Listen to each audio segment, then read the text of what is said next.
January 1945. High above the Pacific, the air is thin and cold. Japanese fighter engines cut through layered cloud banks, their propellers biting steadily into the sky. Inside cramped cockpits, pilots scan the horizon, fingers resting near triggers polished by months of combat. They are trained for a single expectation: resistance, fire, tracers rising from below. The formation holds tight, altitude steady. Course unchanged. Below them lies enemy territory charted, measured, and marked in intelligence briefings as dangerous. Anti-aircraft batteries should already be ranging their altitude. Interceptors should be climbing to meet them. Every pilot knows the pattern. The first flashes usually come without warning, but nothing happens. No flag bursts stain the sky. No muzzle flashes cut upward through the clouds. No radio calls break into urgent warnings. Only silence, an unnatural quiet where violence is expected. Some pilots glance at their instruments again, convinced something has been missed. Others scan the ground, searching for movement that never comes. The absence feels heavier than gunfire. And in that silence, a question forms unspoken but shared across the formation. What kind of battlefield fires no shots at all? The answer lies not in the sky, but in the state of the war beneath them. By January 1945, the Second World War had entered its final, brutal phase for the Empire of Japan. The air war had changed beyond recognition. What began in 1941 as a campaign of speed, surprise, and aggressive expansion had slowly become a struggle for survival. The skies over the Pacific, once dominated by Japanese pilots trained to perfection, were now increasingly hostile and increasingly empty. 3 years earlier, Japanese air doctrine had been built around offense. Pilots were taught to seek the enemy, to strike first, and to overwhelm through skill rather than numbers. Aircraft like the Mitsubishi A6M0 embodied this philosophy. Light, maneuverable, and deadly in the hands of a trained pilot, it gave Japan early superiority across China, Southeast Asia, and the Pacific Islands. But doctrine depends on balance, and by late 1944, that balance was gone. American industry had transformed the war. Aircraft production numbers climbed into the tens of thousands. New fighters, the F-6F Hellcat and the P-51 Mustang, outperformed older designs in speed, firepower, and survivability. Radar networks now extended across island chains. Carrier task forces moved with precision once unimaginable. Japanese losses, meanwhile, were irreplaceable. Veteran pilots who had trained for years were gone, lost in battles over Midway, Guadalcanal, and the Philippine Sea. Their replacements arrived with months, not years of preparation. Fuel shortages limited training hours. Aircraft were flown until parts failed. Repairs improvised under constant bombing. By January 1945, Japan's defensive perimeter had collapsed inward. The Mariana Islands were lost. The Philippines were largely under Allied control. The B-29 Superfortress now operated from bases close enough to reach the Japanese home islands with regularity. Airfields that once launched interceptors daily now struggled to keep a handful of aircraft operational. Still, on paper, resistance remained. Intelligence reports available to Japanese air units painted a familiar picture. Enemy-controlled territories were described as layered with defenses, anti-aircraft guns guarding ports, factories, and airstrips. Fighter patrols were expected to rise quickly against any intrusion. American doctrine emphasized denial of airspace through constant presence. Japanese pilots were briefed accordingly. Maps showed known gun emplacements. Altitude bands were marked as dangerous. Routes were chosen to minimize exposure, but exposure was considered inevitable. Losses were expected. Silence was not. The mission these pilots flew in January 1945 was not considered extraordinary. It was a reconnaissance and patrol operation over territory that had recently changed hands. The objective was confirmation of enemy activity, of airfield use, of shipping movement. Nothing suggested the sky would be empty. Yet the war beneath them was already shifting into a different phase. One where absence did not mean safety, but exhaustion. Where defenses were not withdrawn in retreat, but simply no longer present. Factories had been destroyed, ammunition diverted, gun crews reassigned or killed. Fuel stockpiles vanished under bombing raids. Radar stations lay silent, not from discipline, but from power failure. From the ground, there was no order to fire because there was no one left to give it. The Japanese pilots above did not yet know this. They were flying into a vacuum created not by strategy, but by collapse. And as the formation continued unchallenged, the realization began to grow that something fundamental had broken. That realization would deepen as the mission continued. To understand why no shots were fired, it is necessary to understand how completely the battlefield below had been stripped of its former capacity to resist by late 1944 and early 1945.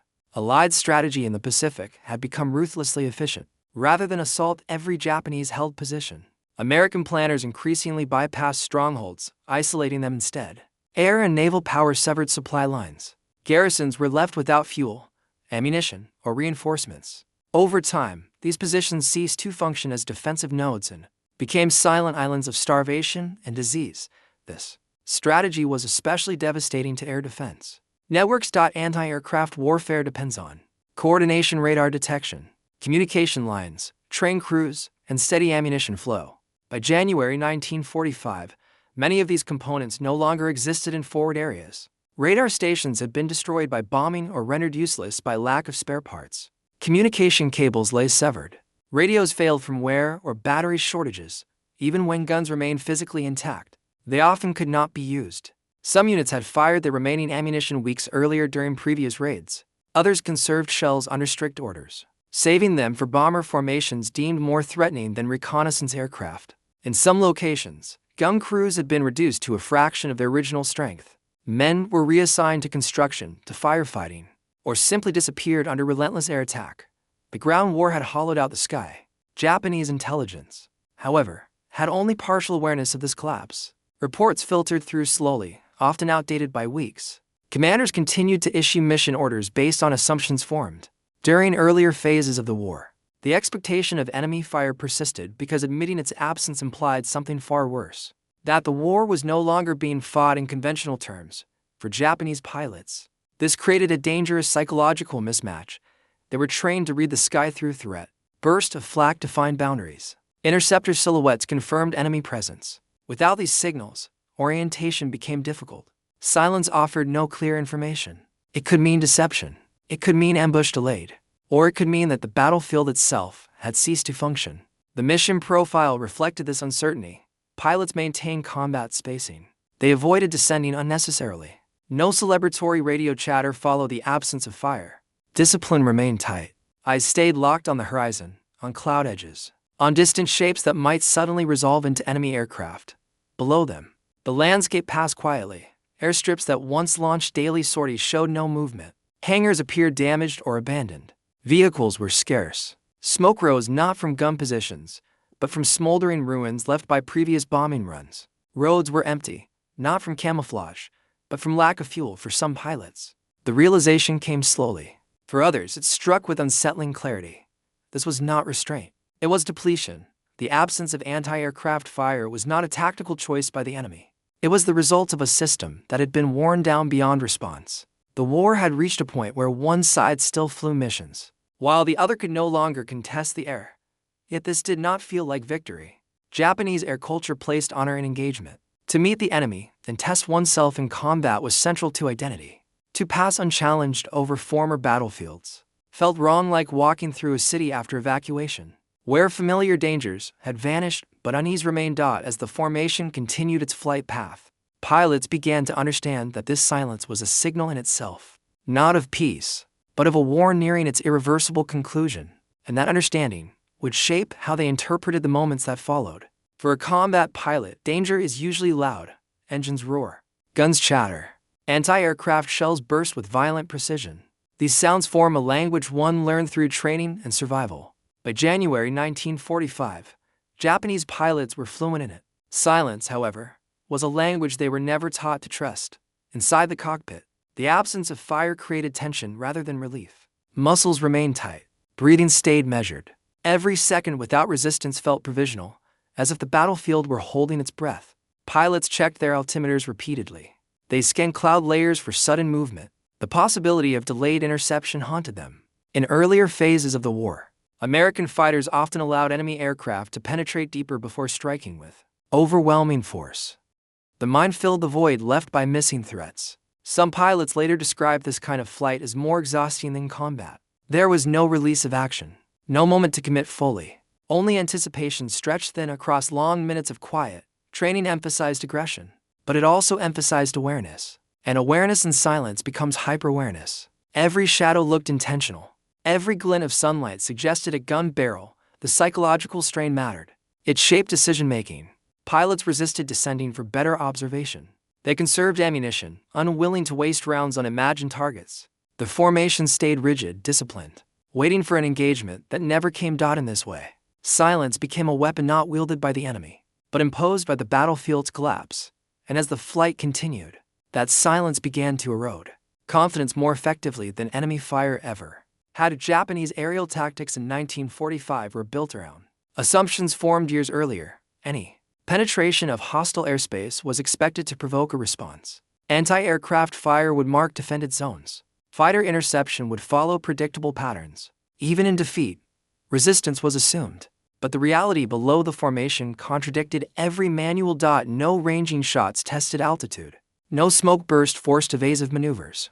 No radar-guided interception arrived from unexpected angles.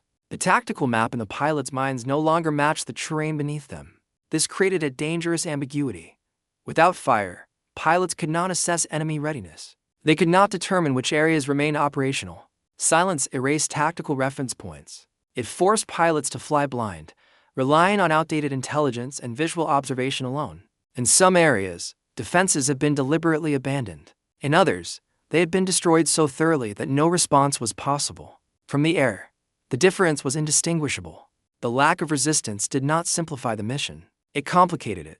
Pilots had to assume that danger still existed, even when evidence suggested otherwise. Formation integrity became paramount. Any deviation risked isolation in an unpredictable sky.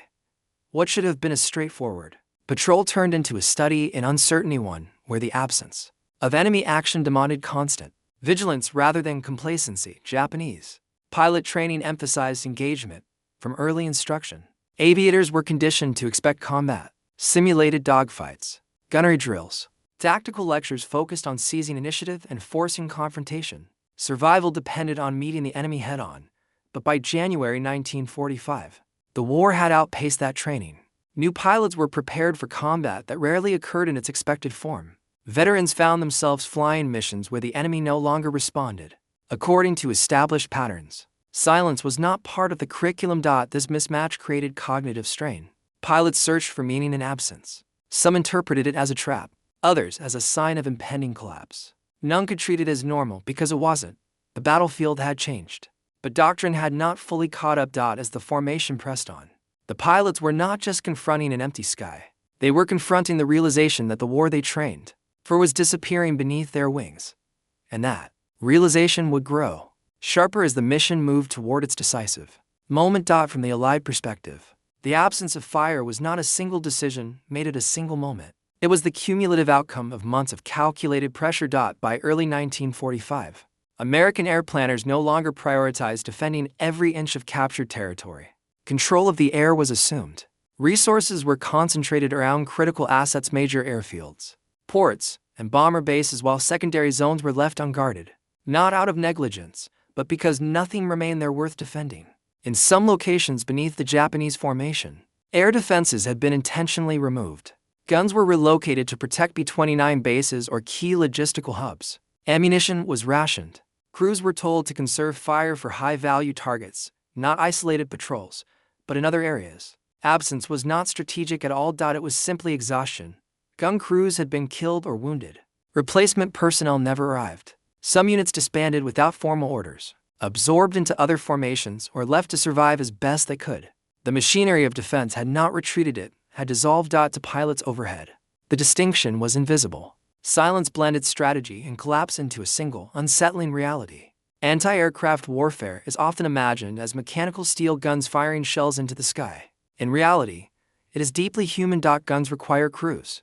Crews require food, training, and rest. Ammunition requires factories, transport, and fuel. Radar requires power and maintenance. By January 1945, technology alone could not compensate for what Japan had lost. Many air defense systems were technically intact but operationally dead. Radar arrays lacked electricity. Fire control systems lacked trained operators. Guns lacked shells. Aircraft warning networks collapsed under repeated bombing. The sky above these positions became empty not because weapons were inferior, but because the systems that made them functional no longer existed. For Japanese pilots, this absence exposed a harsh truth. Air superiority was no longer contested through skill or bravery. It was decided by infrastructure and industry. by who could sustain systems under prolonged pressure. The war had moved beyond individual encounters. There was also a moral dimension to the silence. Flying unchallenged over devastated territory forced pilots to confront what the war had become.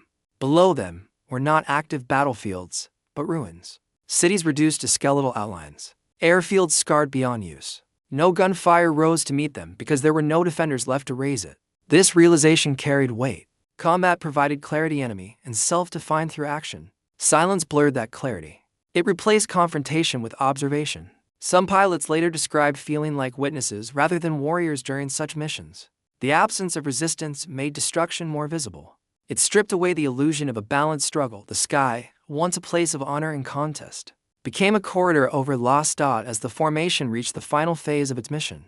The pilots were no longer just anticipating enemy fire. They were grappling with what its absence signified. That confrontation with reality rather than an enemy would reach its peak in the moments that followed.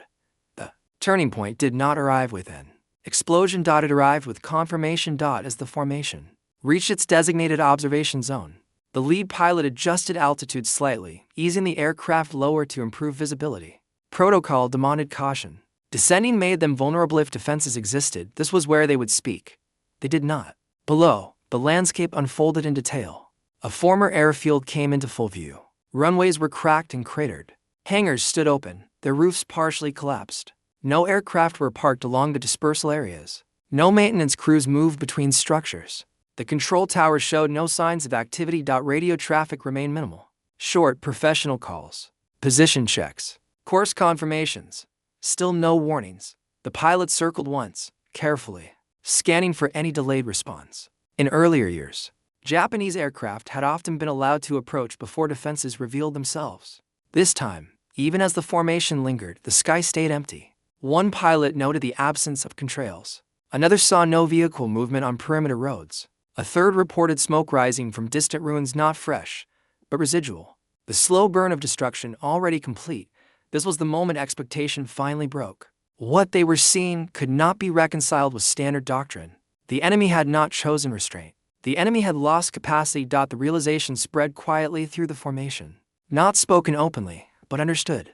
Hands relaxed slightly on triggers. Breathing slowed. The danger they had prepared for was not here. Yet the absence carried its own risk. Without opposition, the mission could easily overstay its purpose. Pilots resisted that temptation. Discipline prevailed. They maintained altitude, completed visual confirmations, and prepared to withdraw. As the formation turned back toward friendly lines, the silence followed them. No last-minute interception. No sudden flak. No delayed response. The sky remained uncontested from entry to exit. For these pilots, this unopposed flight marked a threshold.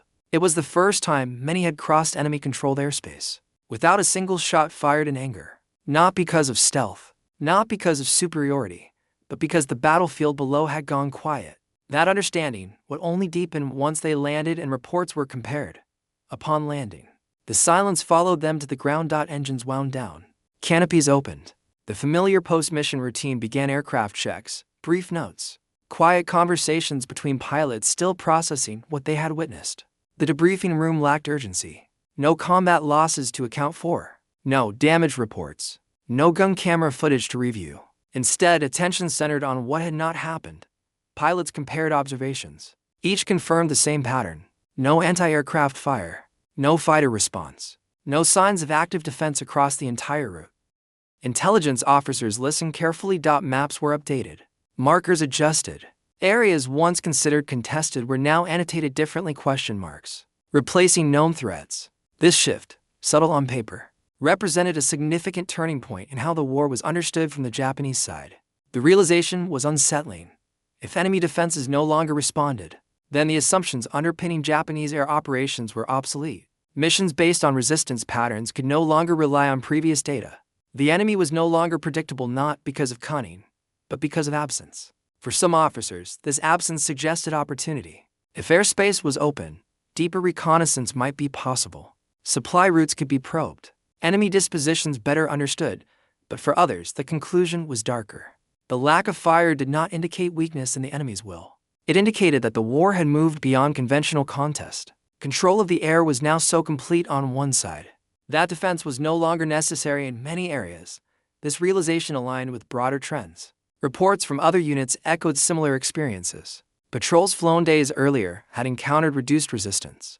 Bombing missions increasingly faced sporadic or ineffective anti-aircraft fire. Interceptions, once routine, were becoming rare. The sky was not being defended because it no longer needed to be contested for Japanese pilots. Trained to measure success through engagement, the shift was deeply disorienting.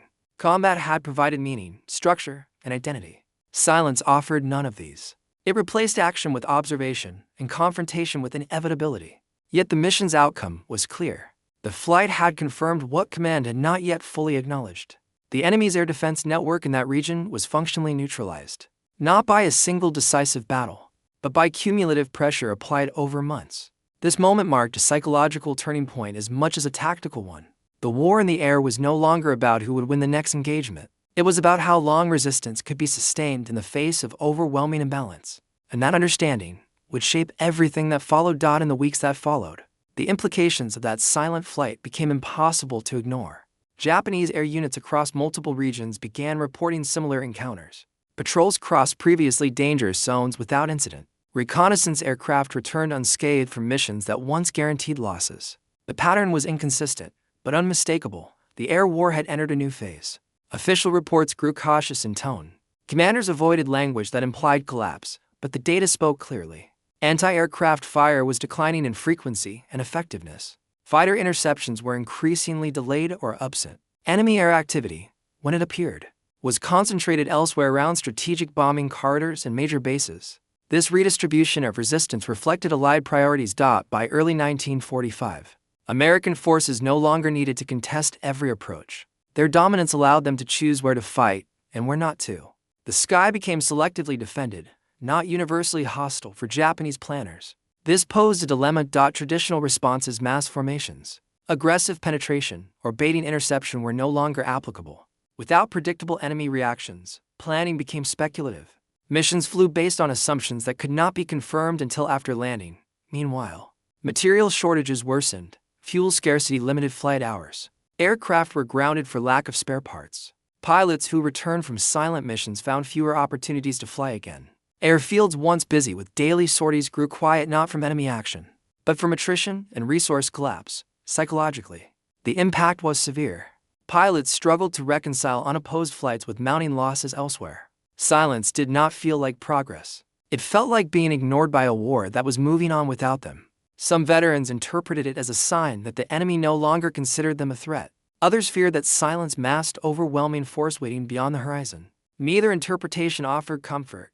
The absence of resistance also complicated morale messaging. Combat victories could inspire. Losses could be honored.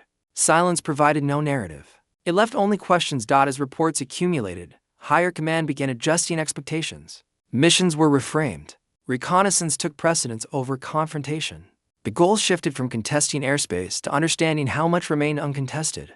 This shift was subtle, but profound. It marked the transition from an air war fought through engagement to one defined by inevitability. And as that transition continued, its consequences would extend far beyond the cockpit. By the spring of 1945, the silence encountered by those pilots had become a recurring feature of the Japanese air experience. It no longer shocked. It confirmed. Operational summaries from the period reveal a consistent pattern. Enemy resistance was increasingly concentrated around specific targets: B-9 bomber routes, carrier task forces, and major logistical hubs. Outside these zones, the sky was often left undefended. Not because it was safe, but because defending it no longer served a purpose for Japan. This realization carried strategic weight. Air defense doctrine had been built around universal denial: contest every intrusion, inflict losses, force the enemy to pay for every mile advanced. But the material reality of 1945 made this impossible. The industrial base could not replace guns fast enough. Fuel shortages limited training and response. Skilled personnel were irreplaceable. The result was selective defense by necessity, not choice. Japanese pilots flying later missions increasingly understood this. Silence no longer signaled opportunity. It signaled irrelevance. If no one rose to meet them, it was often because the battle had already been decided elsewhere. This understanding filtered slowly through command structures. Some officers clung to the belief that decisive engagement was still possible, that a single battle could shift momentum. Others accepted that air operations had become symbolic rather than strategic. expressions of resistance rather than instruments of change. The pilots themselves lived in the space between these interpretations. They continued to fly. They continued to prepare for combat that rarely came. And when it did, it was usually brief, overwhelming, and decisive in favor of the enemy. In this context, the silent flight of January 1945 came to represent more than a single mission. It became an early indicator of how the war would end in the air, not with climactic duels across the sky, but with vast stretches of uncontested space, broken only by moments of concentrated destruction. After the war, historians would point to these unopposed flights as evidence of systemic collapse, rather than tactical error. They marked the point at which air superiority ceased to be contested and became absolute. For the pilots who experienced it firsthand, however, the memory was more personal. They remembered the quiet. They remembered expecting fire and finding none. And they remembered realizing, in that moment, that the war they had trained for was already slipping beyond their reach. That realization would shape how the final months of the conflict were understood and how its lessons would be carried forward. War is often remembered through noise, through explosions that shatter cities, through gunfire that defines victory and defeat, through the violent clarity of action. Yet some of its most revealing moments arrive in silence. The unopposed flight of Japanese pilots in early 1945 did not announce itself as a turning point. No battle was named after it. No medals were awarded. No headlines followed. But in its quiet, it revealed the truth that years of combat had gradually built toward. Wars do not always end when armies stop fighting. They end when systems can no longer respond. The absence of anti-aircraft fire was not mercy. It was exhaustion. It was infrastructure destroyed faster than it could be rebuilt. It was men and machines pushed beyond the point of recovery. In that silence, the balance of power became undeniable. For the pilots, trained to define themselves through engagement, the experience was disorienting. They crossed enemy skies without being challenged and realized that courage alone could not summon resistance. Skill could not restore broken networks. Honor could not replace fuel, ammunition, or train crews. The sky had become quiet because the war had already decided its outcome. History often focuses on climactic battles and decisive orders, but moments like this remind us that collapse is rarely dramatic. It arrives gradually, unevenly, and sometimes without a single shot fired. In the end, that silence was not empty. It spoke of a world reshaped by industry, logistics, and endurance, of a conflict that outgrew individual heroism and became a test of systems, and of a generation of pilots who learned, too late, that the most unsettling sound in war is not gunfire, but its complete absence.